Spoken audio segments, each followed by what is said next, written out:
All right, welcome back to another early adopter edition. And in this episode, we're going to talk about my first document edit. So when you're looking at the tabs across the top of Sparx, anytime you go into a document, this tab's going to pop up called Document Edit, or you can just call it Edit if you want. But I call it Document Edit. And it gives you a new ribbon with some items in it that we're going to talk about. So let's get started.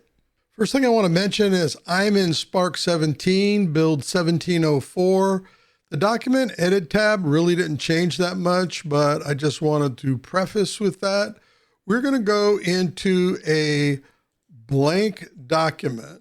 So when we do that, let me close it again and show you, because when you're starting one, you get this dialog box and you can choose a template. We're going to choose none. We have custom templates that I created, and then we have all the Sparx templates and other technology templates.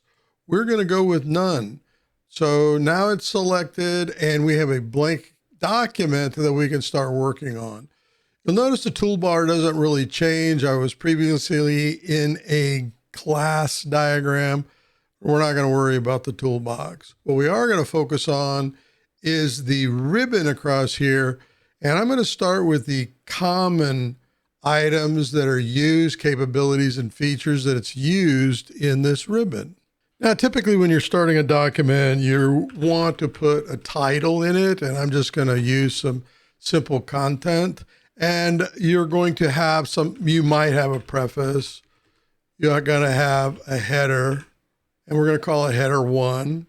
And you might have some sort of hierarchy that's taking place. I'm going to call it header 2, and so on as it's going through.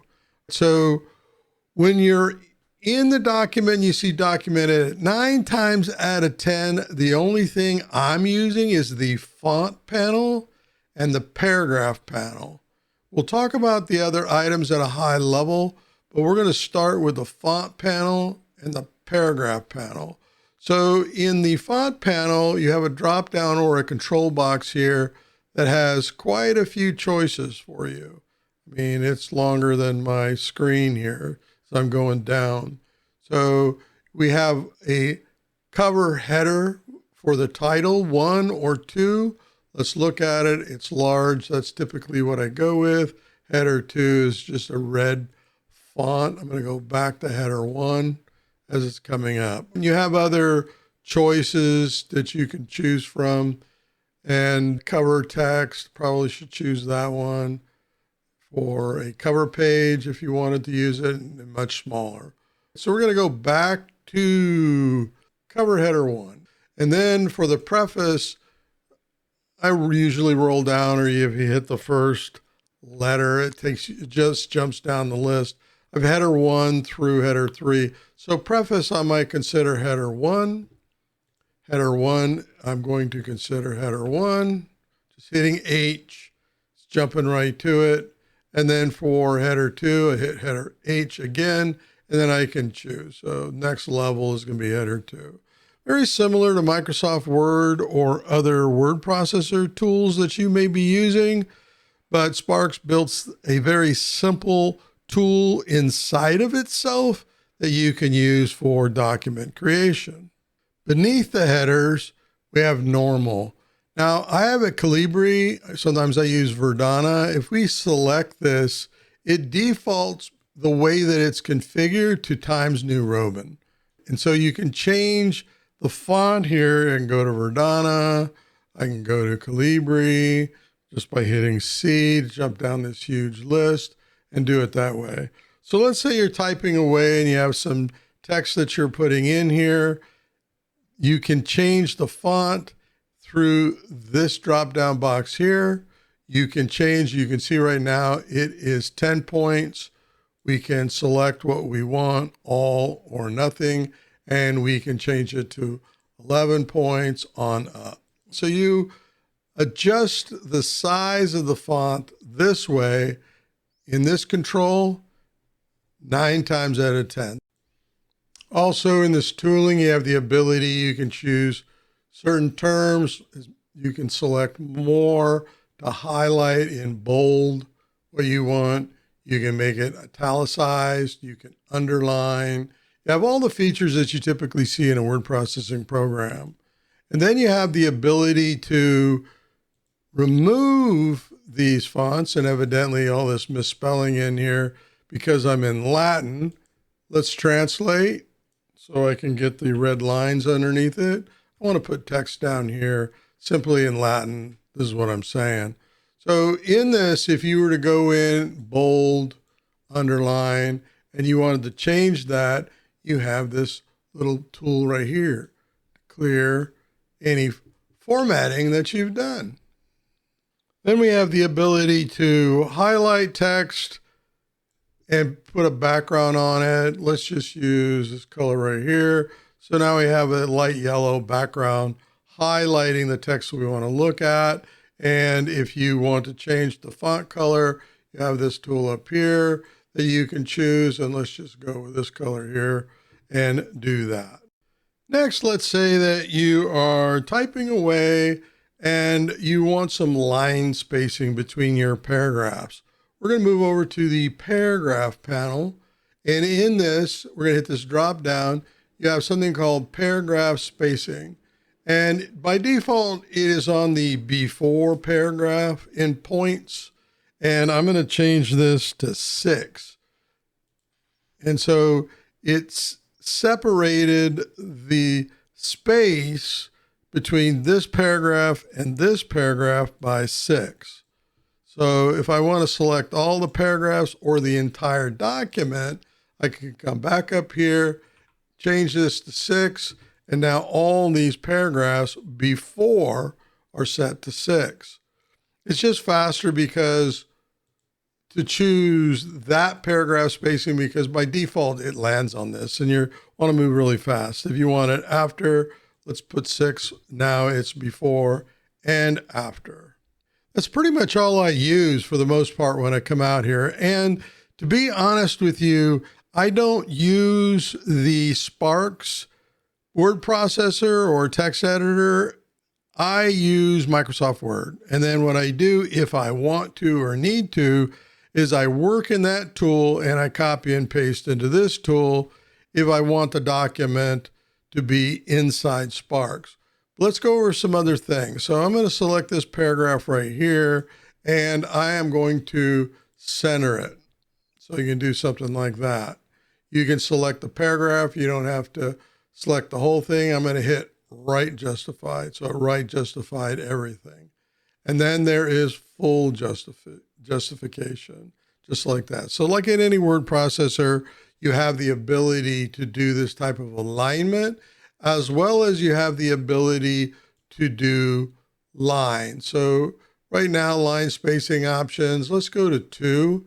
So if you're doing a legal document, you're printing this out, like the old days, we would have a space in between each one of them to do editing.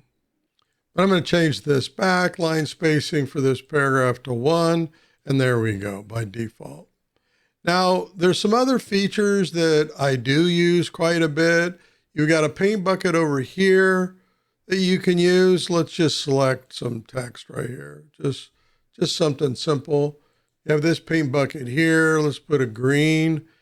You notice it did the entire paragraph versus what we did up here in the font.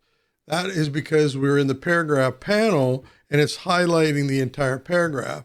So everything you do in this document using the paragraph panel is affecting each paragraph.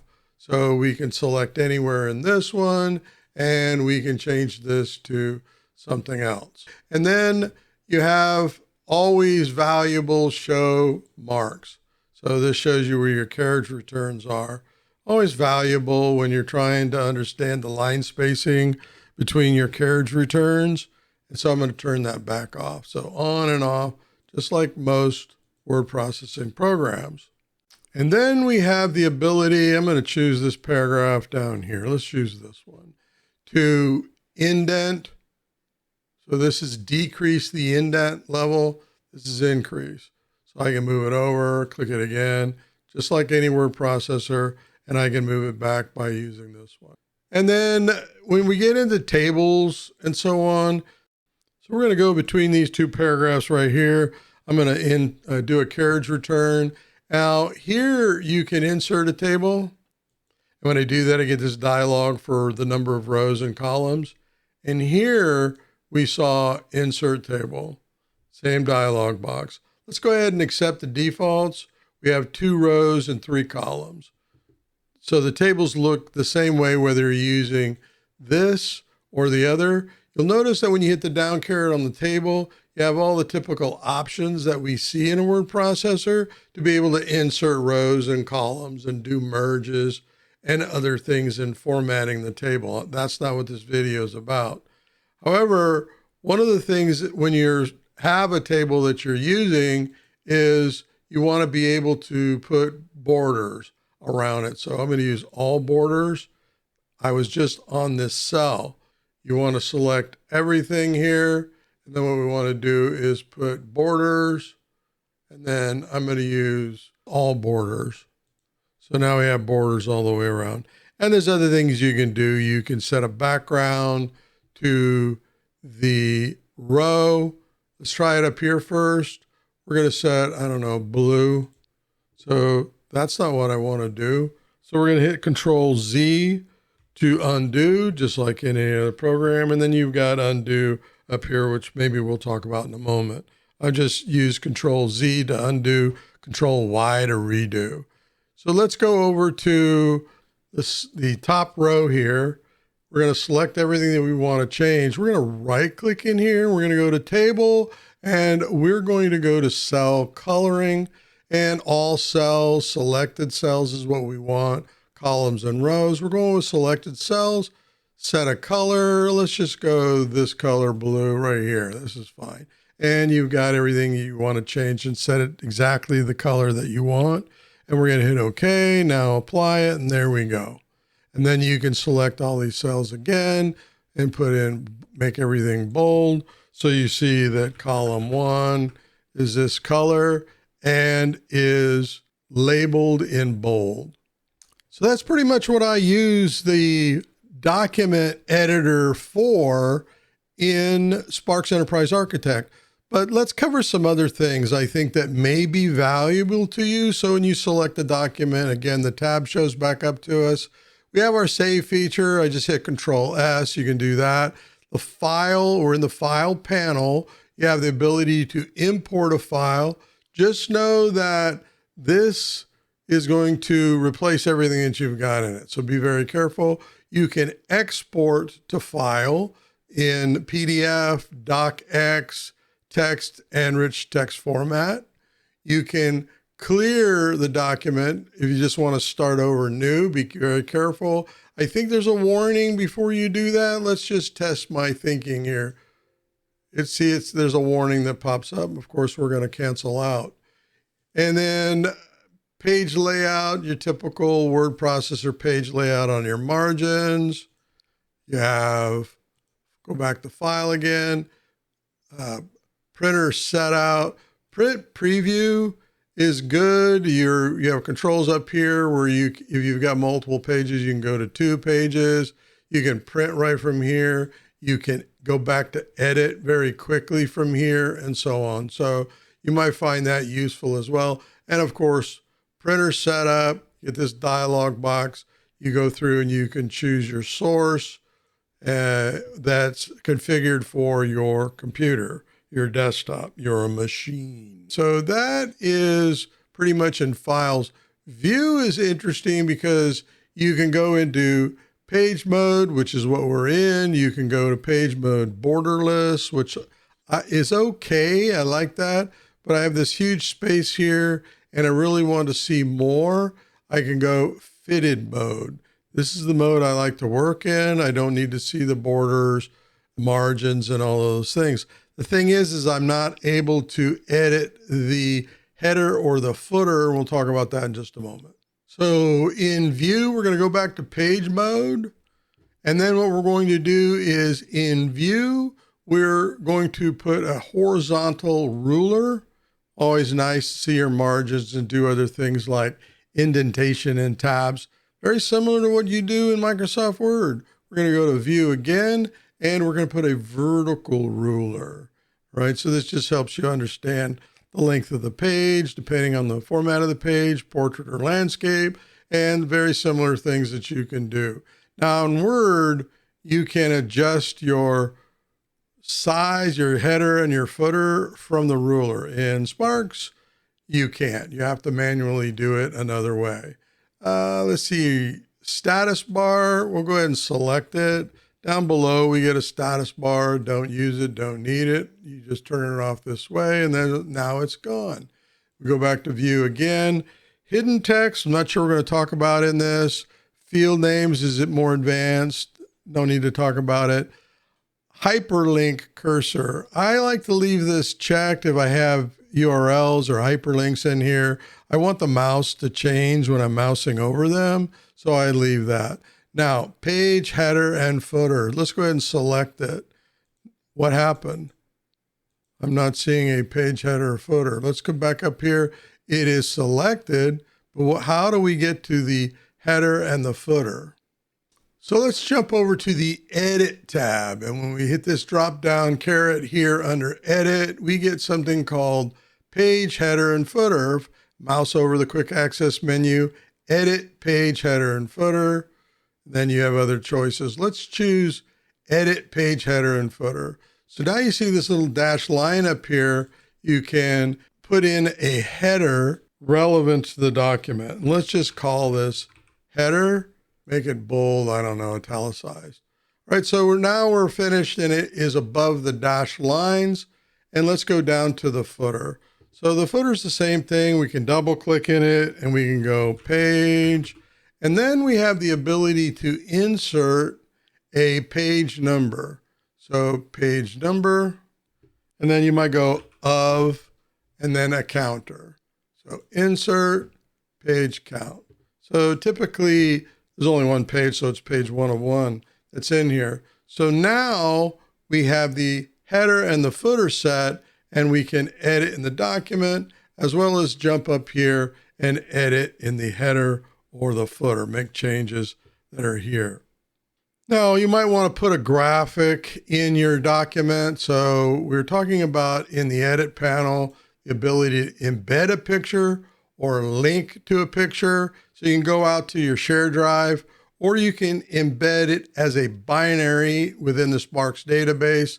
And then you have your OLE object capabilities that are here.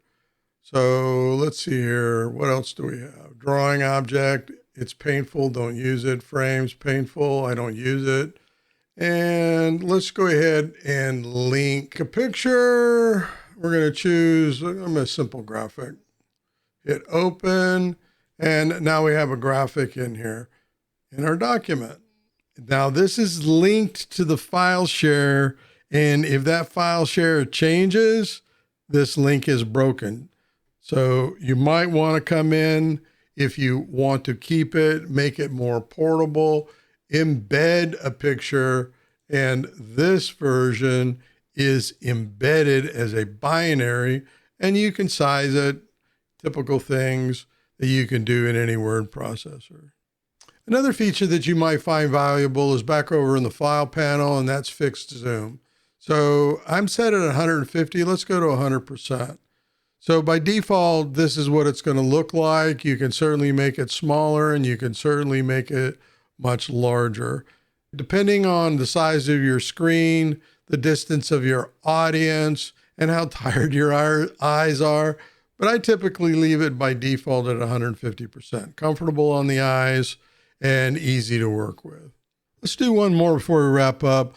Let's say you're looking for an approval within the document. You want to ask your audience, hey, is this content useful? And you can do this anywhere in the document. So is this useful? Yes, or not really, or no, or whatever you want to put in there. You have the ability using insert to put in other things, like for instance, checkbox field. So you can put in a checkbox field. You can name the field. We're just going to say yes. And we're not going to check it, maximum size. And there you go. So the field itself, from a metadata perspective, is tagged yes. Let's add another one here. We're going to go in insert and then checkbox field. And then this is, I'm just going to say no to keep this really. And you can have it checked by default. We're going to go no. And they have the ability, if they're looking at it, to put in a check. Certainly not both. It's not Boolean, yes or no, true, false. But you can put in check boxes. If you're creating a form that needs to be filled out by a database architect or what have you during deployment or configuration, you can have this form for them to fill out. And you have the ability, just like in regular Word documents, to put in data fields, text input fields, which is rather interesting, and so much more. Oh, I got to talk about one more, and that's hyperlinks, talked about in the beginning. Let's say link to form, something like that. And you want to create a hyperlink that takes them to that form. In insert, you have the ability to bring in a hyperlink. Now, the thing I don't like about it is, well, I already typed link to form, and then I can't get out of it. I get an error. So I have to type it again, link to form. And then what I can do is I can put in whatever the URL is. There's a link code that's more complicated. It's more advanced. It's basically you're able to link to diagrams and packages within Sparx to take the user, the reader, to that area. But we want to put in a link to the form. We would simply put in what the URL is for that form, and then whatever that document is that you're sending them to. So in this particular case, we are going to go with an RTF file. So I have the URL already put something out. Let's go ahead and take this out here, and let's see if this link works. It's one of the frustrating things. So it says control click to be able to get to the form. Let's control click. And there we go. We go to whatever the form is that opens up within Sparx. All right, we're going to wrap up now. There's so much more we can talk about. I'll let you go through this and see if you have any questions. I don't use it, but you could certainly put in a table of content that's in here. Insert table of content right here. And then you can set the start and the end and so on. You can put that in there. But I don't use it. If you're printing out paper and handing that out, you might want to use a table of content. I'll leave that up to you. But go through it, ask any questions that you have, and I will try to answer them in a short video. This video has gone way over what I expected to cover. I just wanted to cover the basic things we use, and that's the font panel, the paragraph panel, and then a couple of items out of the file and the edit panel out of here. So I hope this video was useful for you. Thanks very much for watching. And until that next episode, happy modeling.